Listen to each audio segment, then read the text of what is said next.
Chapitre 35 à 40 Érection du sanctuaire et entrée de Dieu dans sa demeure. Ces chapitres racontent avec quelques modifications très légères l'exécution de ce qui avait été ordonné touchant le tabernacle. On connaît le caractère circonstancié que les Hébreux donnent volontiers à leur récit. Dans ce cas-ci, notre auteur ne pouvait pas se borner à dire sommairement que les ordres de l'Éternel avaient été suivis.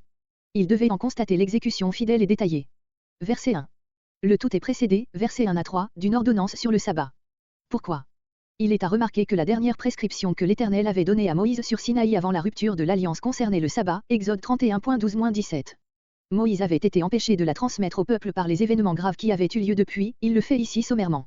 Il n'y a pas de raison suffisante pour rapporter exclusivement cette défense au travail du sanctuaire qui allait commencer. Verset 3. Le feu était permis dans les autres fêtes, Exode 12.16, mais dans les jours de sabbat, il n'était toléré que sur l'autel. Comparez Exode 16.23. Verset 4.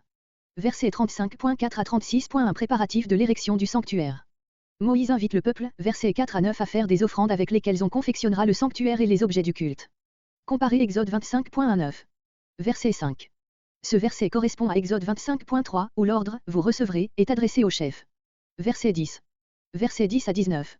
Dans cette nomenclature, l'autel d'or et la cuve d'airain sont à leur place, ce qui n'était pas le cas dans les chapitres 25 à 30. Verset 20. Versets 20 à 29 Empressement du peuple à répondre à l'appel de Dieu. Les Israélites retournent chez eux et apportent immédiatement la matière première, hommes et femmes se mettent en même temps à l'œuvre pour la confectionner, verset 26. Verset 23. Poils de chèvre, noir rayé de blanc.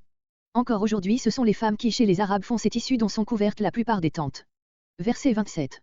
Ce qu'il y a de plus précieux est fourni par les princes de l'assemblée. Verset 30.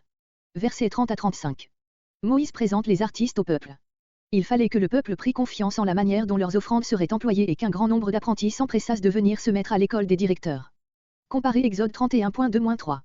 Verset 34. Le texte ajoute ici que Dieu avait accordé à ceux-ci le don d'enseigner.